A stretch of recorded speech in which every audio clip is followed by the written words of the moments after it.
Hey, Mitch. Oh, hey, who are you supposed to be? Jack Burton. Who? Jack Burton. Me. From Big Trouble in Little China. Oh, you know what? I was just going to watch that because it's its 35th anniversary. Can you believe that? I know. It's got some cool special effects and it's really exciting. What do you think? Oh, wait a minute. Talk Yeah. about special effects. You'll never guess what I can do. I watched this movie so many times, I've tapped into its energy. You ready? Okay. Here we go. Are you sure you should be doing that? Yeah, it's good. I'm an expert.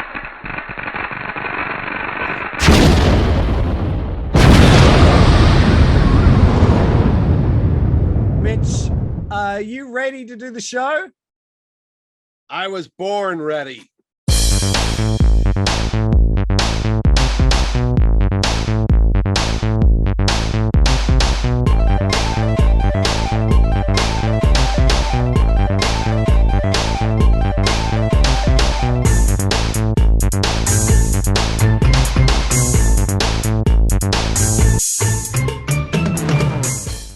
Hi, this is Ed Dollister. And this is Mitch Halleck. And welcome to Mitch and Ed's Excellent Adventure. Thanks for joining us. If it's your first time joining us, welcome. We like to talk about all things pop culture, and we've got a classic cult movie from 1986 today. One of my favorites. Is it Mitch's favorite? Find out. Yeah, we'll find out. But if you do want to find out about our show, there's one thing that you can do. What's that, Mitch? Ed, it's as easy as driving the Port Shop Express. All you do is hit the little subscribe button on the bottom of your page, and you will be notified next time Ed and I go on an excellent adventure. I'll use the chopstick to point to it. That's right. There you go. That's it. And you know what? If you like what you see, just hit the like button. Just subscribe. It's not going to cost you nothing. It's all free. That's right. It makes us feel good. And the more people, the more we do this. That's right. That's right. Don't. That might be an incentive for them to unsubscribe me. Don't unsubscribe. No, I'm sorry. I'll give you some of my Chinese food. So we're talking about a great movie that is near and dear to my heart, John Carpenter's Big Trouble in Little China. Did you see this in the movies? I did see it in the movie theaters. It was only around for like about a week or two, but I saw it opening weekend in 86. Yes. Well, I've got to say that there was a show in Australia called Hey, It's Saturday, which was a like a variety show. It was really Was it on Saturday? It was Saturday nights with Daryl and Ozzy. Ozzy was a ostrich who I met and got an autograph. They were huge here in Australia. Wait a minute. Like a real ostrich? No, a puppet. Oh, okay. We used to have a guy here who had an emu when I was a kid. It was like a puppet. He was on the Hudson Brothers show. Okay. I do know the Hudson Brothers, but I'm just going to school you. It's called emu. What did I say? Emu. What did you say? Emu. Okay. That's not, didn't I say the same thing? No, you EMU, right? Yeah, you said emu. Emu. Yeah, it's mew. It's emu. Correct. Okay, thanks for watching the show, everybody. All 6 of you. Thank you. Hey, that's an improvement. So, hey, listen. So, Big Trouble in Little China. There was a competition where you could win tickets to see Big Trouble in Little China on Hey, It's Saturday. My friend and I entered, and we both won a double pass. And I remember it was one of those great, like cardboard tickets. You probably know about printing those things. Hey, Mitch. I do. I know. And it basically had the wonderful Drew Struzan artwork on it. And we took a day off school and and went up to Melbourne to see it at the cinema. Melbourne? Melbourne. Here we go again. Is this how to speak Australian? Okay. Hello. Good day. That sounds like Ray Winston. Come on. That's Ray Winston. Winston. Benny Hill wasn't He was English. I know. Focus. Thank you. This is supposed to be a short one, Mitch. Come on. So You're at the show. You took a day off from anyway. school. So what happens was we used our double passes for each other. So basically, we saw it twice in one day, and we loved it. It was an amazing film. As a 16-year-old, it was a little bit Indiana Jones. It was a little bit Ghostbusters, bit kung fu. It had all these fantastic elements. Sadly, not everyone else was as enamored by it as we were. And it sort of, as you alluded to, disappeared pretty quick and was a pretty big box office flop, unfortunately. But but look, it came from there was some great talent involved. John Carpenter.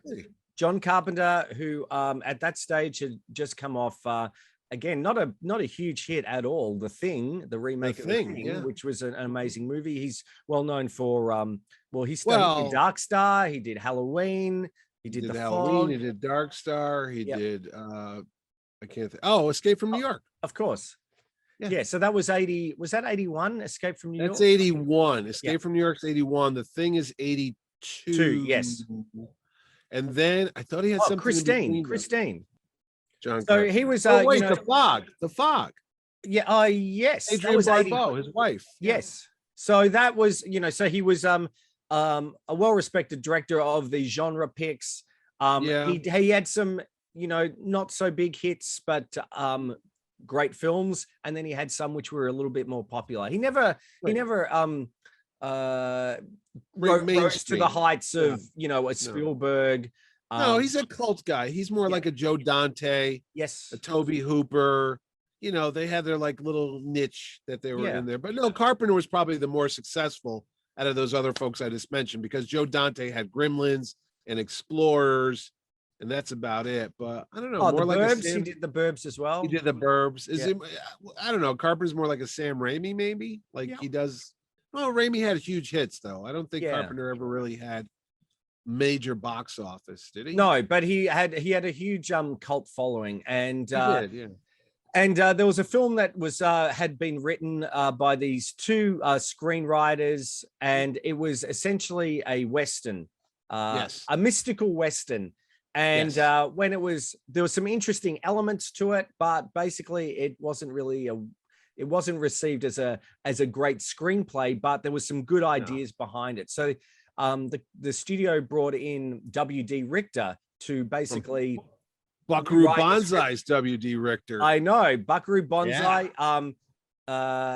Invasion. Oh, he had a huge Brubaker. No, he did Robert Redford's movie Brubaker, which is I think he won an award. That was huge. That one there for him. It was on his resume. And he was known as a bit of a script doctor, coming in to fix these scripts. So they brought in they brought him in to basically change it. And essentially he went, well, if you set it as a Western, you're automatically cutting off the audience because they're not. Westerns were dying out right about then. They were. So he set it in present day. He created the character of Jack Burton and set it in San Francisco.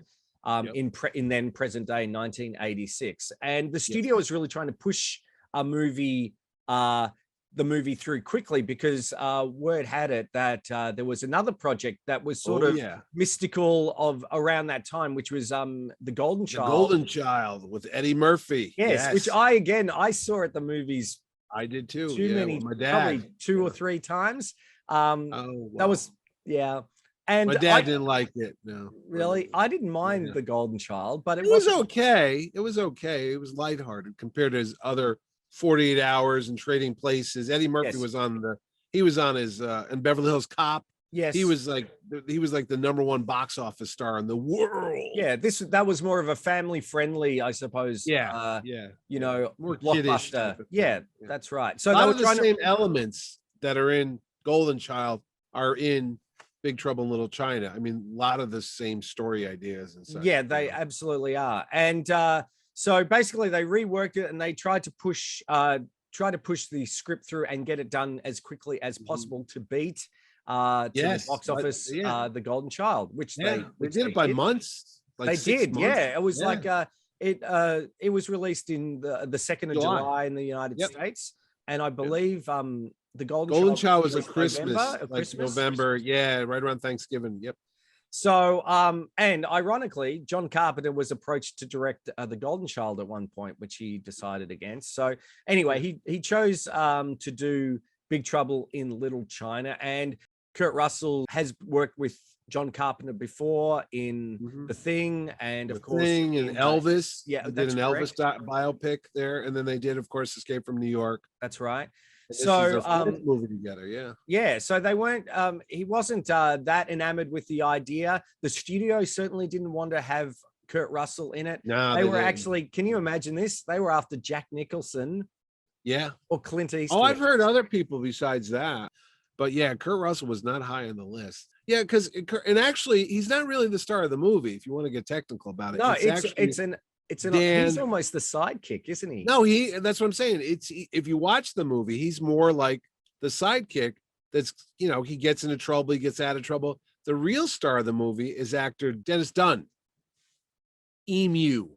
Yeah, he's really the star of the show. I mean, him and Kim Cattrall. Yeah, she's also in the movie, and she's a bigger part and has a lot to do with it. And Kate Burton. Yes. Speaking of Burton, that's Richard Burton's daughter. It is. Yeah, it is. Beautiful green eyes. I always remember that, which is funny because green eyes plays a part of this movie. The character that they're looking for, the woman, has green eyes. Yes. And it's Kim Cattrall, who does not have green eyes, actually. No, she had to wear contact lenses. She had to wear contacts, and she did which not were quite painful. Were quite painful for her. So, Kim Cattrall. Once they couldn't get Clint Eastwood or it was Clint Eastwood. Jack Nicholson, they settled on Jack Burton. They settled on Kurt Russell. Yeah. And Kurt Russell was sort of playing as a bit like a clueless John Wayne. Yeah, and he's a likable character, but as you said, he's not really. Things go wrong. He gets knocked out for most of an action sequence. Yeah. He's a little bit clueless. He's dumb. He's big, dumb, and dumb. Yeah. Yeah. But he's likable, and he's willing to give it a red hot go, which is quite good. So he's really the sidekick to Dennis's character. And I suppose the thing is, one thing that I did read that they were saying is that, the studio wanted an Indiana Jones movie, and they didn't get an Indiana Jones movie. What they really got was like a short round movie with Dennis in the character of a grown-up short round. Yeah. I like even at one point at the opening when you see him and Jack, and he's got the fedora on and everything like that. And you sort of go, they're playing cards. Yeah, that's with the right. knife in the bottle. And you're sort of going, you know what? I think that could work. That could work. And maybe that's what I liked about it. There were sort of elements of that Indiana Jones. Yeah, which I feel like they did better than they did with maybe a Romancing the Stone, because I think it wasn't so much of a carbon copy. They tried to. They were more a Romance of the Stone mold than they were Indiana Jones epic, dark magic type of thing. Though, they do have that whole mystical element to this movie, which is like, oh my God, it's almost reminiscent of The Shadow. There's so many other movies that have the like occult and mystical warriors and all that type of thing. I'm thinking of the Mummy. Was it Mummy Part 3 where they had the Emperor's Army or something like that? They had that was another one where they brought people back to life. But now this movie was on its own when it came. Well, certainly at the time. Yeah, I mean, this is groundbreaking for that. There's one thing there was a bit of a backlash even before it came out. They're going, oh well, how can you have it's talking about Chinese mythology. It's set in Chinatown, and you've got Kurt Russell coming in to save the day. That's what they thought at the moment, at that time, even before it came out. And it essentially wasn't that. There was 3 Western actors, apart from 4 if you talk about the additional scene at the very start that was the beginning, the actor when they're interviewing him. So which we'll talk about a little bit later. And but essentially it's all Asian actors who are the leads, really. I never heard there was complaints about this. This is the first time hearing of this. To start with, and then obviously the film came out and no one really even bothered because it hadn't come along. When they were casting for Kim Cattrall, they were worried because she was really known for Police Academy and Porky's. and things like that. And they wanted a pop star to play that role, but Kim Cattrall secured the role. And of course, the iconic role of David Lopan, James Hong, the amazing actor who's still working at 91 or 92, I think he is. Oh, no. Yeah, he's a big one on the con circuit. I've seen him at conventions. I've never had him at my show, but I've seen him at other local shows around here. Yeah. And again, like all John Carpenter films, it's got a great score by John Carpenter, a really fitting score. We actually watched that, Kelly and I watched that last night, and then we watched right after it, They Live. John Carpenter, which I think we should probably do a show about They Live, because I've never seen that movie. Really? No. But I do know Kurt Russell was supposed to be in that, but they got Roddy Piper instead. He was great. He was great in it. Actually. Apparently, I've heard lots of good things. Everybody I know knows that movie. They love that picture. That's just like this movie that's got a cult following. But I know the story, the thing with the glasses and Consume and all that jazz, but life's so, it's only so much time in your life, and I've not had a chance to watch that one. But I will for this show. If you want to do a They Live, I will do that. Well, it's certainly worth watching. It's I hadn't seen it maybe since 1990 or something like that, so a long time, and it was really good. So that's an aside, and we'll get to that at some point. But Big Trouble in Little China, they had a budget of $25 million for a lot of the sets and costumes. No, it didn't. The visual effects were done by Boss Effects, which were headed by Richard Edlund, who of course you know from Star Wars, Raiders, Ghostbusters. The visual effects still, I feel like they still hold up. I was watching in HD, and they still hold up really well. You've got those wonderful animated lightning effects. You've got the eye creature, which is absolutely that disgusting. Ugly ball thing, Slimer with eyes, Yeah, a little bit. And the guy who, the visual effects artist who worked on Ghostbusters, who created Slimer, did that. Yeah. He basically said that is the most difficult thing he's ever had to make. Oh, really? The funny thing is, you think about it, well, it's supposed to be like the size of a, baseball or something like that. Oh, I thought it was bigger than that. Oh, well, maybe it was a little bit bigger, but in reality, it was actually, they made a giant one. Oh, is it huge? Yeah. It's like, in Star Trek II, The Wrath of Khan, where when they show the close-up of the ear. And that's a giant ear, sort of, it makes sense, but, movie magic, I suppose. And then, of course, you've got Thunder, Lightning, and Rain, who were the inspiration for Raiden in Mortal Kombat, and they've been, the inspiration for lots of things. And then the dude blew up, man. That's all I remember that movie. Yeah, it was pretty amazing. For most audiences, or most Western audiences, weren't used to martial arts films like we are today. So to see this sort of stuff in a big Hollywood blockbuster was quite refreshing. It was quite interesting. They did not a lot of wire work, but they did a lot of flips on trampolines and things like that. And if you hadn't watched any Jackie Chan or some of those earlier films which John Carpenter was influenced by, that's why I think it was so refreshing to see. It was refreshing to see that. It was refreshing to see a character who didn't have all the answers, and he was like a little bit like Indiana Jones, making it up as he goes. I thought the humor was spot on. I love that scene, with him and Kim Cattrall kissing, and he's got the lipstick all over him for the start. It's just little things like that. I found Egg Shen, his little nuggets of wisdom. I found it a really entertaining movie, and I absolutely loved it. But as you said, no one else did. They didn't. It tested really well. Everyone thought they had a fantastic movie, but the problem was they didn't know how to market it. And I do remember seeing the posters here. They just they isolated Jack Burton from the Drew Struzan artwork, that iconic poster, and they said basically, who is Jack Burton? That was like sort of the teaser sort of thing and everything like that. But there wasn't a lot of money behind the advertising, and it pretty much sunk. Tom Cruise's Top Gun was still playing. 2 weeks later, 20th Century Fox, the same studio, released Aliens, and that did gangbusters. There were other movies. In fact, it didn't even open in the top 10 It did not.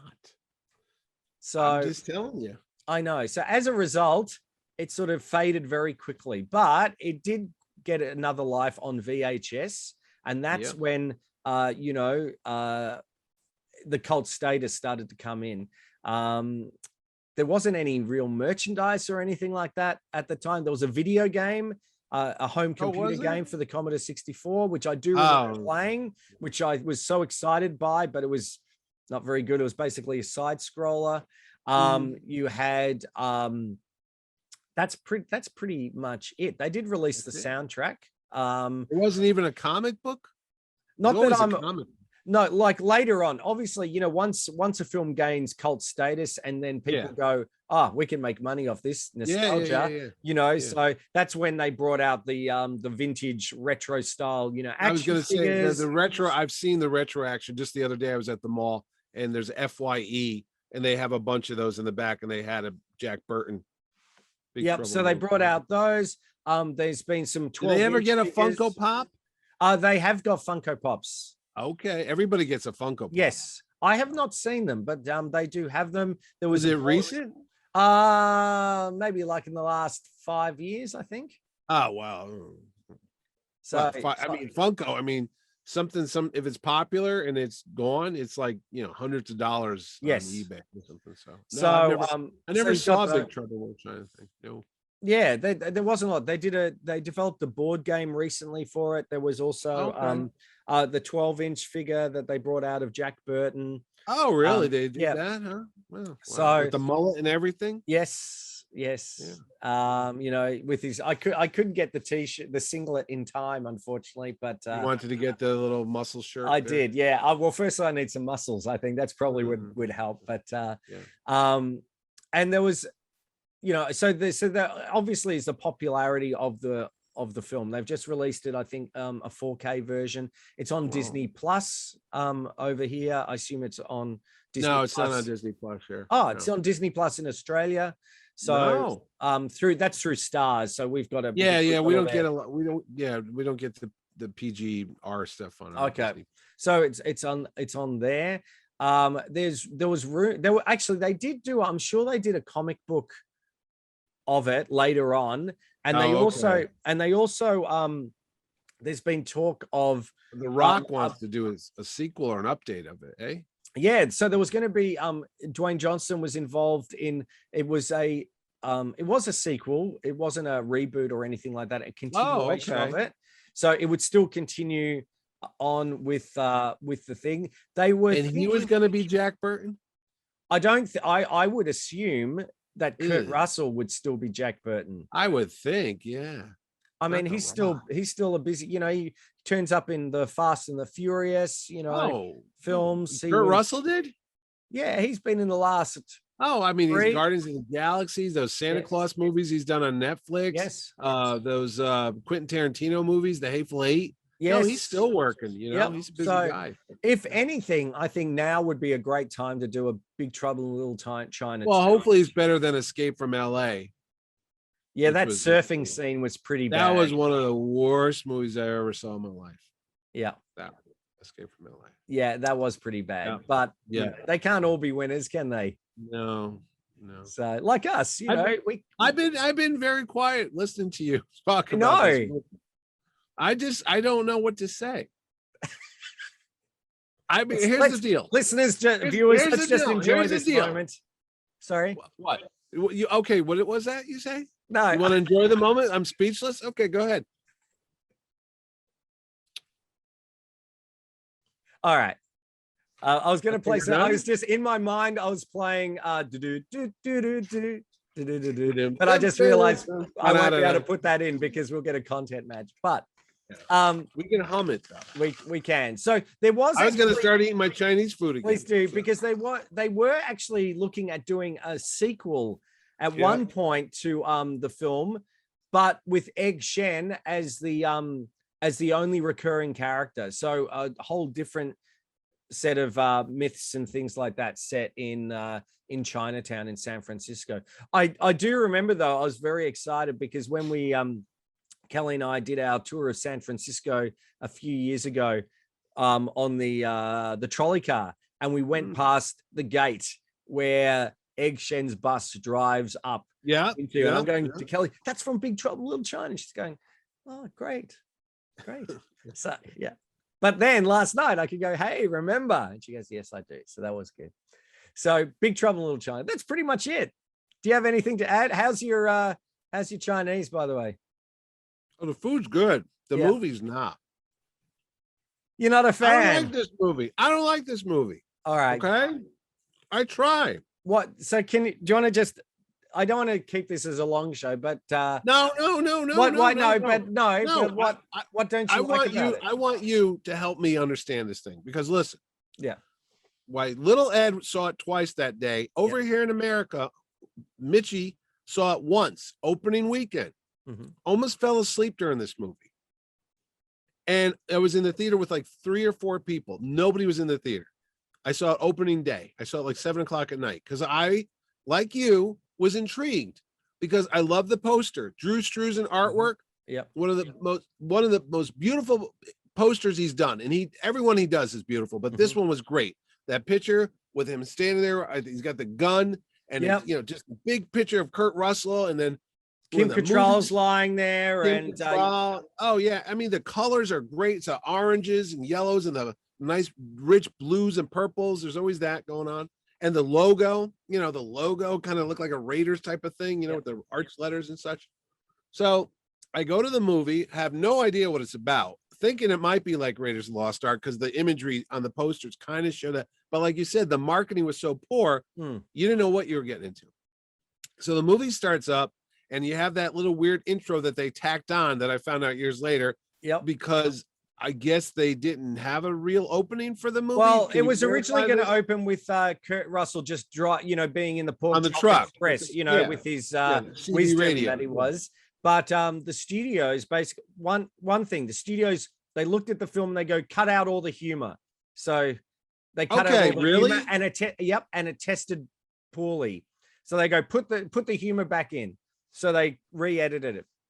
And then they added that weird and then they're going, well, the hero comes across as not the hero, because he doesn't. Because honestly, I went in there, I'm watching the movie, and I hear this like John Wayne impression. Yeah. Hey, everybody, this is Jack Burton. No one's ever going to tell me what to do as I'm sitting there eating my Hostess pie. And I'll tell you another thing, all right? And here we go. I'm driving the Pork Chop Express, and I'm coming into San Francisco. Bang, bang, buckaroos. Okay, it's fine. And then he meets the guy. They're doing a little game with the knife, and the bottle hits him, and it's all set up. I'm fine. I'm not okay. Well, can I just say that? Yeah, go ahead. I was just going to say that so basically the guy he's not seen as a hero, and he never was. No, he's not. But so the studio said, let's do this scene to show, that Egg Shen at the start is saying, yes, he is a hero. So that when you go in, you go, okay, he's a hero. That's why they added that. That's why. Okay. Well, that didn't work. Yeah. That scene. So anyway, they go in, the setup's there. They go over to the airport. They go pick up the fiance, the girlfriend, whatever she is. Again, gorgeous Kim Cattrall. I mean, how could you not love Kim Cattrall in 86? Beautiful. The hair. I know she doesn't have green eyes, but it's just added to it.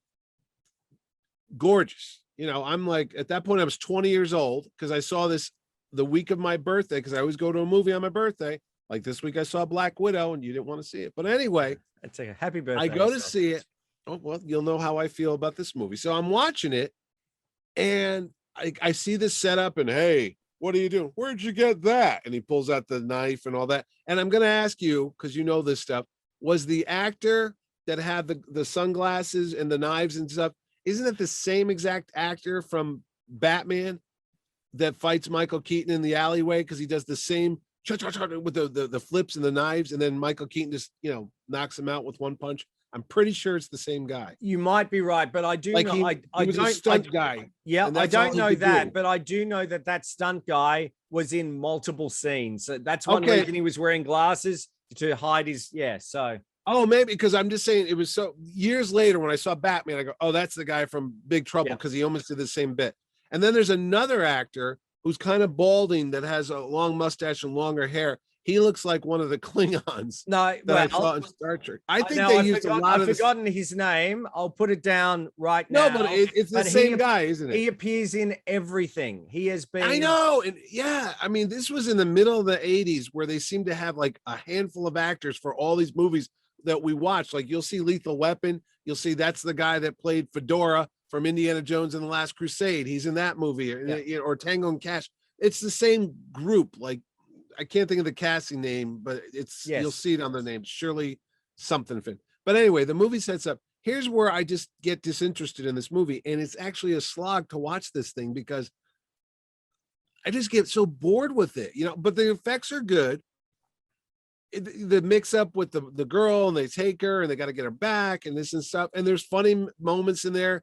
Kurt Russell's over his head, which is funny to watch. And that whole bit where he rolls back down with the wheelchair and he almost falls into the pit and he has to grab onto the rails. Yeah. I mean, that stuff's, it's very visual. It's a lot of sight gags going into it. And there's another little tie-in thing that you forgot to mention. That weird Yeti monster. Oh, yes. Is the same monster from the movie Creep Show, which had a story that was directed by John Carpenter, which it was called The Crate.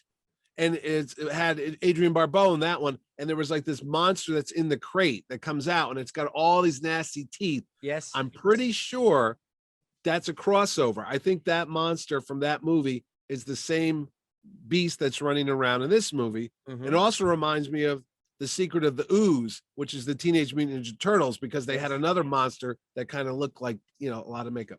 Again, at its time in the 80s, this was top-notch special effects. There was no CGI. This was up there with Ghostbusters, which we could have a Ghostbusters story one day too, because I don't really like that movie either. I don't know why. So I get it. I get the action sequences. I get the fight scenes. I get the whole thing with the swords and the tridents. It's all filmed, choreographed. I get it. But I just never get engaged into the film. I don't know what it is. And I remember that from the 80s. And all I remember is Jack Burton's dialogue. I remember Kim Cattrall's pretty face. And I remember the scene where the guy's head explodes and the big weird mad ball thing with the eyeballs. That's all I remember from this movie. Yep. So you say, let's do this. Well, let's do Big Trouble. I go and rent it from Amazon Prime the other day for $4, tax write-off. So I watched this thing again. I fell instantly into boredom, just like I did 35 years ago. And I'm like, oh my God, when is this over? Wow. I don't understand why it's such a hit. I go to the comic book store. I talk to the kid Kurt behind the counter. I tell him we're doing this. Oh my God, I watch that movie at least once a year, if not twice. I love that movie. My other friend, John Mulligan. Oh my God, it's one of my favorite movies of all time. Everybody loves this movie. Yeah. And I don't know if it's because I'm too used to Indiana Jones, James Bond, Luke Skywalker. There's always this heroic central character. Yeah. That he's like a buffoon in this movie, He's like, I'm the guy. I'm ready. Let's go. I could beat you up anytime I want. And you're like, well, this guy's an ass. And I don't know, maybe I was expecting Kurt Russell to be Indiana Jones, and he turns out to be like, I don't know, Dudley. He's a bit like Marcus in Last Crusade. He's like Marcus. I was going to say more like there was a Brendan Fraser movie, like a George of the Jungle. It's not Tarzan. Yeah. It's this bumbling idiot, and then the monkey saves the day, and he just, that's smart. I know what you mean. I mean, I wouldn't say he's bum. Look, I don't think he's incompetent or anything like that. No, he's just like you said, he's in over his head. He's just a regular guy who's seen some irregular things, to paraphrase. His character. I quite like that, and I thought maybe that was maybe why people did like it, is because they thought, well, it's different. I could be, or it could be. Maybe that's how I would act in that situation. I wouldn't be the so. Well, that's good. Again, I mean, like I said, visually, it's amazing. I mean, the fight sequences, the silhouettes with the color, the production design is beautiful. Oh no, it's top notch. Yeah, but it was not a hit. $11 million didn't even. It was not a hit, and I think a lot of people had the same effect I did. They didn't know what the hell that movie was. And I remember Jack Burton was all they promoted, all the ads. I'm Jack Burton. That's all you saw in the commercials, like Jack Burton, Big Trouble. Like you're supposed to know, like Jack Burton, that must be Indiana Jones. You know what I mean? It's like there was no recognition Yes. of like Mad Max. Oh, Mad Max Beyond Thunderdome. Oh, I know who that is. Yes. You don't lead a new series, and maybe there would have been a series of films. Like Buckaroo Banzai kind of has the same problem because the name is so outlandish. You don't know what that is. Is that a cowboy? Is that a samurai movie? It's kind of a bit of both.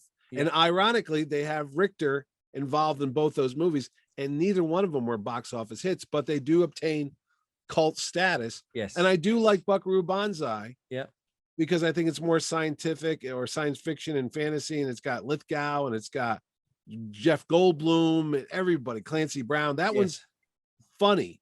This is not funny. This movie, I've never laughed out loud. And I'm going to tell you that end song that's sung by John Carpenter himself. The Coupe de Villes. I want to punch him in the throat.